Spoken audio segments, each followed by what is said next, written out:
Motarake aravuga ngo mu mugayo no mwishimwe mu buhemo no mu cyubahiro dutekerezwa ko turi abashukanye ariko turabukuri. Dusa n'abatagira icyo bafite ariko tugira byose mu Mana. Dutekerezwa ko turi namenyekana nyamara turi birangirire. Rero niho navugiye kubishyano ritangaza benshi no kuba urimo gukora akazi ko gukorera Imana n'igihugu muri rusange wogeza iri zina Imana yampaye tuvuga izina ry'Uwiteka ntabwo dutsindwa kuko nubwo twakubitwa hasi. Ubushize nagaragaje ikimenyetso nambaye ipantaro icitse yakobotse ku mavi. Ngira ngo ako gace nakavuzeho kavuga ngo nambaye imyenda ya deshire yambera kubera iki deshire zavuyeho sase etymologique muri Josué chapitre 9 hasomeye su igice cya 9. Reka dusomere ingabo zitwa abagibiyoni ziyambitse imyenda y'ubushwambagara niho nge mbivana ntago mbona byambaye bidafite icyo deep meaning icyo bidafite icyo bishaka kuvuga mu kwa profondisa. Abagibiyoni bumvise ko Yosuwa ari intwari yaratsinze ingabo nyinshi barangije bagenda bahimba ubwenge bihindura intumwa atarizo bajyana imyenda ishaje y'ubushwambagara. Rero ni mpamvu mu buryo Imana igaragaza ibitekerezo birebire byayo nka profondisa iryo jambo mu buryo bw'umugambi we nkasanga abagibiyoni bambaye izo shwambagara n'uwakwembata umwambaro w'ishwambagara ngira ngo izi deshire niho zituruka. Osase etymologique muri dusoma hagana da profondire Yosuwa chapitre 9 igice cya 9. Abakunzi bacu murakoze cyane kudukurikirana abari iburasirazuba abari iburengerazuba bari mu majyepfo n'amajyaruguru ndetse no mu mujyi wa Kigali tubanje kubasuhuza. Iyi ni Peto TV again twongeye twabazaniye umutumirwa nk'uko mumubona musanzwe mumuzi ntago ari ubwa mbere tumuzanye ahubwo asanzwe azano kuri iyi Peto TV show. Mukanya araje abibwire ariko ndagira ngo mbaye nsuhuza abakunzi bacu abari i Burayi abari muri Amerika mwese rwose turabashimira cyane ku nkunga mugenda mudutera kandi itugeraho neza murakoze. Nkuko mubona rero bamwita Peter bamwita Lucky ndagira ngo abanze abasuhuze ariko n'umukozi w'Imana mbere yuko dutangiza ibintu byacu ndashaka abanza akadusengera. Okay. Reka dushime Imana mu buryo butandukanye mu magambo make. Laissez-moi commencer tout à prier en utilisant Évangile selon Matthieu chapitre 6 verset 9 et 12e ligne. Voici donc comment vous devez prier. On utilise Évangile selon Matthieu chapitre 6 verset 9 à 12e ligne. Notre Père qui est aux cieux, que ton nom soit sanctifié, que ton règne vienne, que ta volonté soit faite sur la terre comme au ciel. Donne-nous aujourd'hui notre pain du quotidien. Pardonne nos offenses comme nous aussi nous pardonnons à ceux qui nous ont offensés et ne nous induis pas à la tentation. Car c'est à toi qu'appartient la puissance, la règne et la gloire. Alléluia! Amen, amen, amen. Rero nibyo narimo mvuga nkoresheje ururimi rw'igifaransa. Evanjili yanditswe na Matayo igice cya 6 umurongo wa 9 kugeza ku wa 12. Yesu yarimo yigisha abigishwa ko bakwiye kujya basenga agira ati data wa twese wo mu ijuru izina ryawe ryubahwe. Ngira ngo nacyo cyatuzanye hanga ingoma yawe yogere hose ibyo ushaka biba mu isi no mu ijuru. Ifunguro ridutunga riduhe none kandi tubabarira ibicumuro byacu nkuko tubabarira abe tugiriye ntuduhane mu bitwoshye ahubwo dukize umubi. Niyo mpamvu rero uyu munsi nje ndabagira n'ubwiza bw'Imana. Imana yampaye ijambo riri muri Yesaya igice cya 60 hanyuma impaye ijambo riri muri Genèse chapitre 27 verset 27 à 29e ligne qui concerne la bénédiction. Ce que on dit la bénédiction imigisha Yakobo yahawe ari patanaramu kandi Imana yampaye Josué chapitre 10 verset 12 à 15e ligne kwiduhaye umucyo izuba riza kuva umunsi wose kugira ngo abagize amakwe uyu munsi ari nabwo ndi bubavugira umuvugo cantique de cantique bari mu ngendo barimo bakoresha ama interview nkuko rero ubwiza bw'Imana bugaragare kuri buri wese kandi yambaye na la mise en pratique première lettre de Paul Timothée chapitre 2 verset 1 à 11e ligne ko tugomba gusengera abatware bategeka isi ndetse n'umwihariko w'igihugu cyacu kugira ngo duhore mu mahoro tutabona ibyago. Niyo mpamvu ngenda ni inkoni benshi bajya bibaza inkoni ngenda na inkoni unarebye figure yayo mu buryo bugaragara igizwe n'umutwe uriho akantu gashushanyije nk'inuma. Rero inuma ushize natanze ikiganiro ubu ni iyindi episode hanyuma tugitanga ngira ngo ahandi hatameze nk'hano. Icyo gihe twagize ikitwa la chasseresse twagize ikibeze nk'ubutayu amazi yakamye twabuze imvura. Ngira ngo mwarambajije impamvu nyigendana rero nsaba ko Imana iri buyiduhe narasenzira rwose ndashimira Imana n'abankurikirana ko muzajya mugenda mukurikirana ama episode yuko ibyo tubabwira tutarabasika amazi turi abanyuza mu kuri no mu mwuka. rero uyu munsi rero nishimye aperi yanyu nubwo mwantunguye nanezerewe ko nongeye kuza gutanga interview kandi ikindi nishimira ko ubukire buziyongera. Okay, ndabyumva neza, ariko mbere yuko tugira ndashaka ko banza unyumve, ndashaka ko mbere yuko tubanza tukavuga ibitangaza by'iyo nkoni. Yego. Hari ijambo warumbwiye ngo weretswe urimo gusenga ngo riboneka muri Yesaya. Ndashaka kumenya ni Yesaya kangahe turisomere abadukurikiye maze Isaïe chapitre 60 cyangwa Yesaya chapitre cyangwa Yesaya igice cya 60 havuga ngo byukura bagirane kuko umucyo wawuje.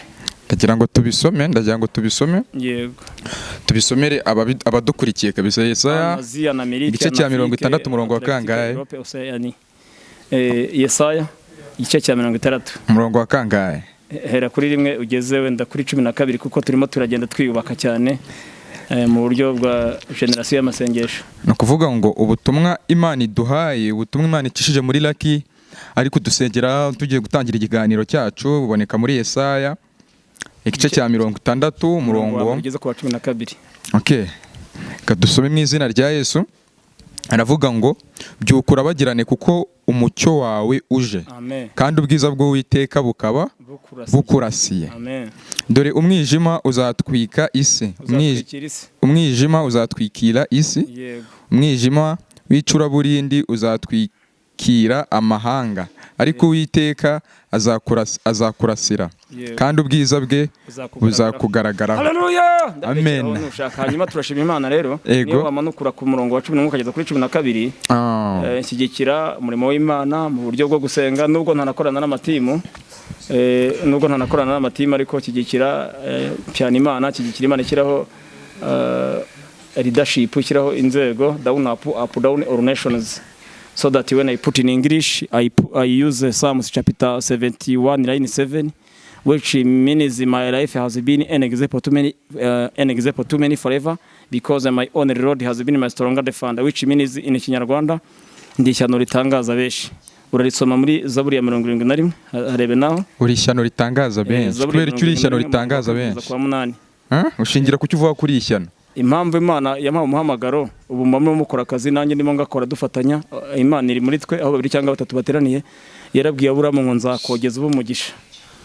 Imana yarabwiye Aburahamu ngo nzakogeza ubumugisha mpumugisha wakwifuriza umugisha. Rero impamvu Imana inshyira imbere ya kamera na microphone ibiri imisoza gukiranuka kwayo ko yiva no rubanza rwo kunyogeza, ariko nanjye bikanzwa kugira discipline kugira ngo se nibyo mvuga. Ariko ntago uransobanurira ibintu uri kumbwirana. Umaze kumbwira ko wiyita ishyano ritangaza benshi. Ndi ikimenyetso cy'iryo jambo. Uri ikimenyetso cy'ishyano se? Ni ishyano ritangaza benshi. Impamvu twatangiye gahunda n'undi mu buryo physical na spiritual, ariko na business nyine mu buryo bw'Imana. Uvuze physical ndibuka ubwa mbere ukoze ikiganiro hano kuri Peto TV show.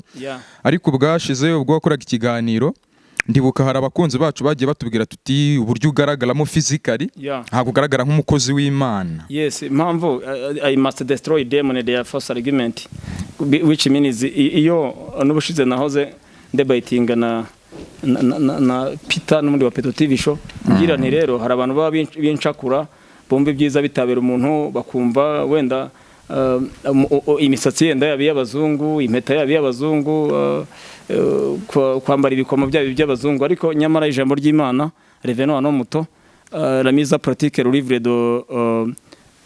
de deuxième Samuel chapitre 8 hagaragara ko Dawidi yaratsinze urugamba abona izina rimenyekana, nawe yabaye ishyano ritangaza benshi kandi atabaruka amaze gutsinda Abafilisitiya benshi, ariko Imana imuha kugira ngo agire izina rimenyekana. Ariko nkuko dusanzwe tubizi hari ukuntu tuba tuzi umukozi w'Imana agomba kuba ameze. Hari ukuntu tuba tuzi umukozi w'Imana agomba kuba yakitinga ibikorwa agomba gukora, imyambaro agomba kuba yambaye.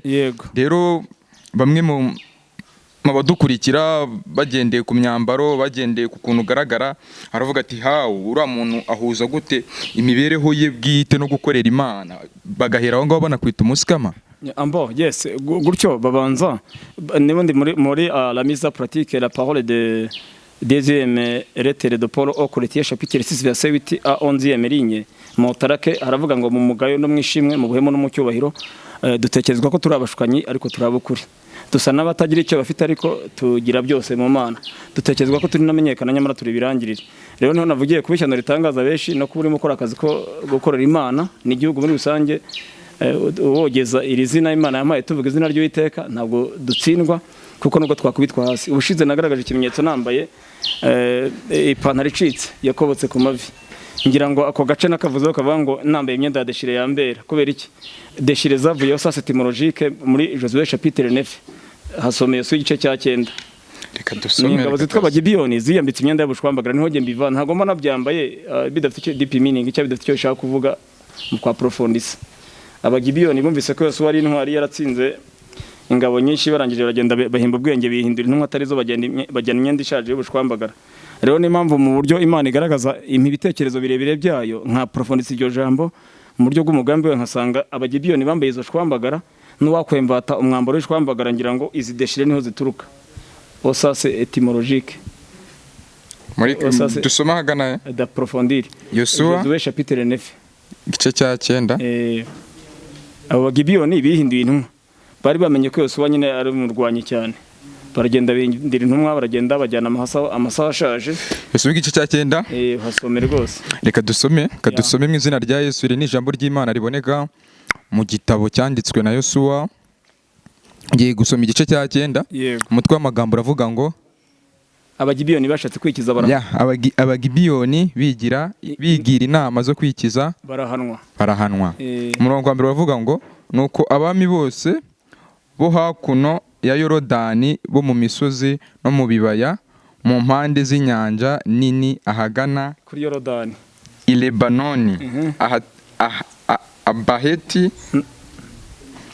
Abaheti n'Abamori n'Abanyakanani n'Abaferezi n'Abahivi n'Abayebusi babyumvise bateranira hamwe, bahuza inama yo kurwanya Yosuwa n'Abisirayeli.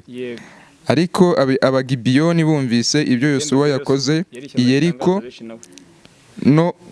no kuri Ayi, bahimba ubwenge, baragenda bihindura intumwa, bajyana amasaho ashaje ku ndogobe zabo n'imvumba za vino zishaje ziteye ibiremo zibaririye. Aho ngaho se niho ukura nawe kuba wakambara ibintu bicitse. Komeza ugere ku bushwambagara wihatiye. Ni ukuvuga ngo ku murongo wa 5 haranditse ngo bambaye inkweto mu birenge. Ndagenda shima Imana, turaza ntiziraterwaho indoma, ariko nubwo zicika turaza kuziza. Reka dukomeze dusome ngo bambaye inkweto mu birenge zishaje ziteye indoma n'imyenda ishaje y'ubushwambagara. Ubushize ntanga interview ndi kumwe na Pascal Manoro TV, narifite akabaga kari karacitse rwose pe, n'ipantaro yaracitse, n'inkweto zaracitse. Abantu bagize ngo ntabwo ariko mbameze, mba ndimo namamaza nyine ubutumwa bwiza. Ariko ikindi buri gihe mbere igihe sigiye na nyuma igihe sigiye Imana ibihinduye, n'ubundi umuntu yakwambara akaberwa. Ndashimira umuntu umwe mu bo dusengana muri Garapu y'Abaragwa wakizaho komenta akagira ati uyu muntu twarasenganye cyane, ndamuzi muri Garapu yacu. Ubwo rero Imana yabonye ko hari abantu ushaka kuba banyobya bakangusha imakusa nkaho na kuyoka ipansharije mu by'umwuka, kuko no kwijambo rya dashimwe ryahindura ubuzima njya mwumva buriya nawe Imana imuha inspiration n'utuntu tw'ubwenge, abanyabwenge bunguka ubwenge n'undi. Hari ijambo rya John Rembo yaravuze ngo igihe kigiye kigera umuntu akaba umwe kugira ngo yereke abantu ko ubuzima ari ubwo atari ubwabo. Kandi ngo John Rembo yavuze ngo iki? David nawe John Rembo yaravuze, avuga ngo nothing which can make a person more productive than the last minute. Iyo wize igikomando cyase ukamenya ubwenge bwagutabara, umunota wa nyuma ushaka ko wagaragaza uwo uriwe. Ariko ikindi bimuha murunda nyine by'ibi bitendo by'ubuhamya, nkaguheta view, nkaguha ikindi gice successivement, muzagira ngo turabasika amazi, muzasanga inyuma harimo kuri, kuko Imana impumuhamagaro hari impamvu yampaye départ izama darive n'ibindi nyine uko. Yego, wigeze gukomoza ku nkoni yawe ubwashize dukorana ikiganiro. Sinzi niba nabyita nk'amahirwe, wavuze ko ari inkoni ikora ibitangaza. Ahari icyo gihe imvura yari yaranabuze, uyikubise hasi mo gake cyane tubona imvura iraguye ahari si amahirwe yabayeho cyangwa akaba ari ibintu byahuriranye n'inkoni yabikora ibitangaza koko byanyabyo ikimenyetso ko atari amahirwe yabaye kugira ngo twifasayizinge rya jambo rya Yesaya igice cya 60 ongeraho Yosuwa igice cya 10 umurongo wa 12 handitswe ngo izuba rihagarara umunsi wose ntiryarenga utabyita amahirwe nyine niba tutabyita amahirwe nanjye ndashaka kumenya wayizanye wayigaruye ndashaka ko n'ubundi uyu munsi ndashaka ko kureba ko atari amahirwe ndashaka ko yongera ikadukorera ibitangaza Imana ivuga mu ijoro nabyo turabigeraho Imana inganiriza mu ijoro Yosuwa igice cya kangahe Yosuwa igice cya 10 murongo wa 12 Yosuwa igice cya 10 umurongo wa 12 wa 15 mutwe w'amagambo uravuga ngo izuba rihagarara umunsi wose ntiryarenga umurongo wa 12 uravuga ngo umunsi w'Iteka yagabijeho Abisirayeli Abamori Yosuwa abwira Uwiteka imbere y'Abisirayeli ati zuba hagarara kuri Gibiyoni nawe kwezi hagarara mu gikombe cyo kuri Ayaloni igikombe cyuzuye ko ukwezi kwahagaze n'izuba rihagarara bivuga iki rero ubundi gihe nyine abantu bajya bahishirirwa dokeri buwaje ziburiramo ubye da monkeri inspiration ngira ngiye ubundi Imana ntoranyije ngira uyu mwuka yerekwa n'inzozi shobora kwega amahano gutya ngatumva ariko twese turarota nanjye njya ndota yego nyine nubwo nanjye Imana yarantoranije yego ikora kitagira abanyabwenge mu buriganya ishobora kugira ngo nzatangira ikiganiro gihe mbishakiye kuri Peto TV show na Peter nawe akampamagara yibwira ko azamamagarira igihe abishakiye kugira Imana impa umwanya wo kuvuga uyu munsi ntihaba izina ryayo rihabwa icyubahiro nishimiye ko hari ubutabonetse rehamagaye niba mwakoresheje 2 cyangwa 3 utabonetse Imana yanyuranyije ibihe kugira ngo iyi migisha y'ubushize n'iy'umucyo urabagira n'ubwiza bwayo nyine ugaragara uyu munsi rero izuba ryavuye uyu munsi njyasanga n'abantu mu mirima bahinga nkabagirana nyaboneka soma umubwiriza igice cya 5 nabwo tutanga ubutumwa bw'Imana bw'umugisha umubwiriza ndashaka mbere ko dusoma umubwiriza ariko ndashaka kubanza kureba igitangaza cy'iyo nkoni yego umubwiriza 5 ariko se nta Bibiliya ugendana umukozi w'Imana utagira Bibiliya yego cyane tugira abakunzi bacu reka tuhe Kinyarwanda nabwo nzazana Bible 3 nge mbivuga nsobanura Bible ngo dusome ahagana igice cya 5 umubwiriza igice cya 5 umurongo wa 7 ugeze ku wa 8 haranditswe ngo nubona mu ntara abanyarugomo bakuraho imanza zitabera no gukiranuka ntibikagutangaze isumbya abakuru irabyitegereza kandi hari abakuru babarengeje noneho ku 8 haranditswe ngo erega uburumbuke bw'igihugu n'ubwa bose n'umwami natungwa no guhengirwa haleluya amen rero hari igihe njya mu mirima nkabwira abantu rero uyu munsi umukene waje guhinga aracyura umubyizi birava kuki n'Imana aramaye kuba nitwara ki nzasaba Imana iduha ukuboko kwiza nk'abantu bari Kigali bo n'intoryi zibageraho babona amafa bageraho babona inkwavu zibageraho babona ihene zibageraho zabyibushye ntibazi ko ashobora kuba ari umuntu uri kuri operation ya kugifica muri prayers uri musenga kugira ngo wenda zirinde zimanye amatungo Imana izane ikime kizigihe nyine wamugisha uboneke none n'abashoferi nabo hari ajya gukora yenda nk'igihe imvura yabuze akigira ko ngo yumva ashaka imvura ngo ibishyimbo byumye cyabyanyenze gute nkabwira mwebwe mwifuje nabi mureke dusabe Imana inyuranye ibihe nibura amanywa ize kuyagira izuba nyine nicyo gituma Imana impa kuvuga ukuri n'umwuka nyine hanyuma niba mushaka imvura rero iyo imvura nk'igihe nakubitaga inkoni hasi mukabona imvura iguye twakoresheje muri mwitangiriro hasome kugira ngo bihuze na Yesaya 60 mwitangiriro igice cya 27 umurongo 27 kugeza kuri 29 ni gihe bari abana babiri nkuko muri abajene hanyuma umusaza Isaka ajya kubahesha imigisha bari abana b'impanga rero yanyuranyije amaboko yihumuriza witwa Yakobo aravuga ngo impumuro y'umwana wanjye imeze nk'iyo mu Iteka Imana aho umugisha ngo Imana iguhe ku kime kiva mu ijuru no kumwera w'ubutaka n'imyaka y'imeke myinshi utwara bene so bene nyoko kwikubita imbere uzakuvuma wese azavumwe ukufuriza umugisha azawugire rero icyo gihe n'ubundi iryo jambo kuba nsaba Imana kugira ngo burumbuke bose shobora gusaba Imana amanywa yose nk'uko Totaroma no ku manuro TV mbaho kuri link ivuga abanyamuri umugabo mwitondere ibyo avuga biri gusohora ntimwitiranye n'abafinda cya Karasira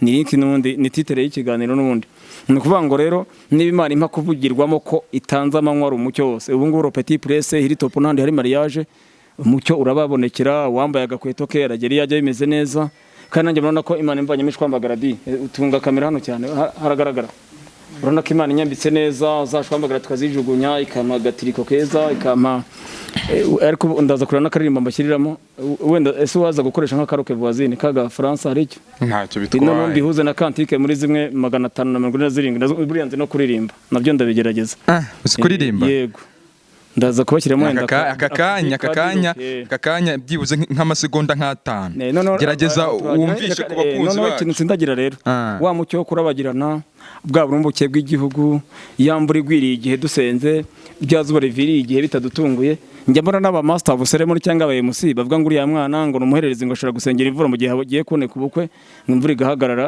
hanyuma ubukwe bugataha ikaza kugwa nyuma none ibyo bamenye ko giye kuri iyo no generation mpari.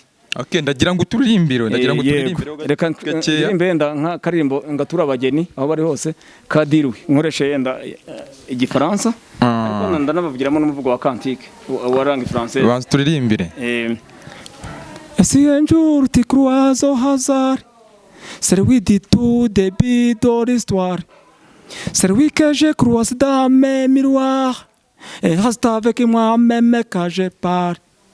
Le mot promet les malentendus, c'est que je dorme qu'on n'a pas bu.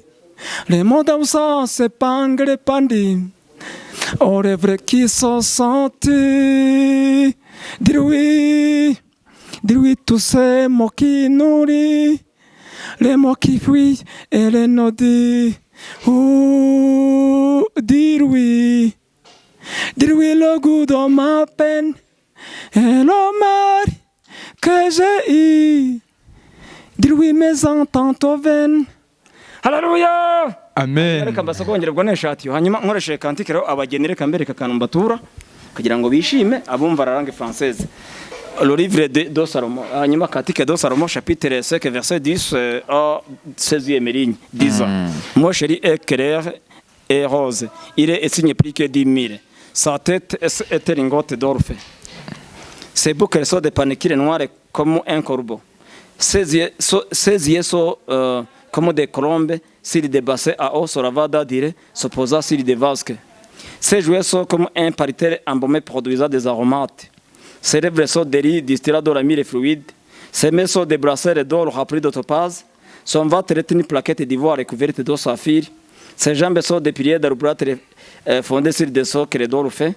Son visage est comme le Liban. Serite comme le cèdre. Ubwo butumwa bubagireho kabisa, ubwo butumwa bubagireho. Rero buje meme di désir, teremo chere teremo compagnon fier de Jerusalem. Hanyuma reka bivuge mu Kinyarwanda. Oya ndagira ngo Uretse Akanyarwanda.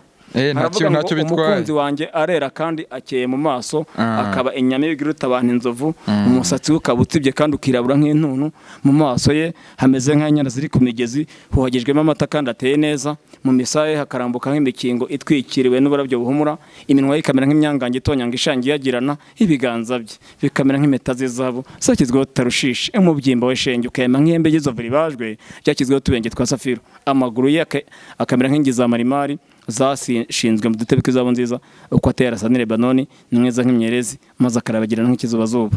Rero impamvu nkoresheje kantike izo ndirimbo za rock voisine izi wumva zabashagi avuga imbaraga z'umugore zizavuze melody turimo dusoza n'ubundi ni ibijyanye n'urukundo rw'Imana ariko turimo dusoza ndagira ngo ukoreshe nk'umunota umwe ubwira abantu bataramenya imbaraga z'Imana cyangwa se bataramenya ibijyanye na mwuka wera ugira ikintu babwira mu munota umwe gusa wonyine dusoza. Reka interprete none Yannick Noah kugira ngo kuko nakunze France cyane utanza kuresha English avuga ngo porte la vie d'ici à la tation le jour et la nuit c'est douleur à traiter mais chaque jour qui passe faire atterrir plus las oui tu sais les lions sauve les madeleines.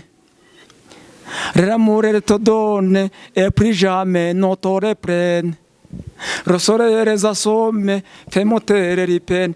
Hallelujah! Amen. Indirimbo zose ziri attaché kuri kantike de kantike kandi tukavuga urukundo rwa Kristo hanyuma n'urwo rukundo rw'Imana hanyuma tukavuga n'urukundo n'ubuntu. Uyu munsi nanjye ndagusabira kugira ugira ubuntu bwishi hanyuma mu Rwanda amahoro abe menshi, Afrika Roberto de l'Humanité tugira amahoro menshi hanyuma East African Asia Amerika Afrika ataragitika. Ku bakunzi ba Peto TV show rero ndagira ngo ku bakarasumenti banjye hari uri rondere nasuza wenda wankurikirana gukora kuri BBC ndamushuje nambona aramenya buriya hanyuma ku bakarasumenti ndashimira abantu bamfashije kugira ngo mvanemo n'ibishwambagara barimo bagenda bamfasha. Ikindi ndashimira abantu uretse guhagarika, ndashimira nishaka n'abavuga abantu bakigikiye muri Tsinda Driving School. Bushize Peter yaravuze ngo sugira driving license kugira tuzagusabira akazi, ntiyego ndayigira.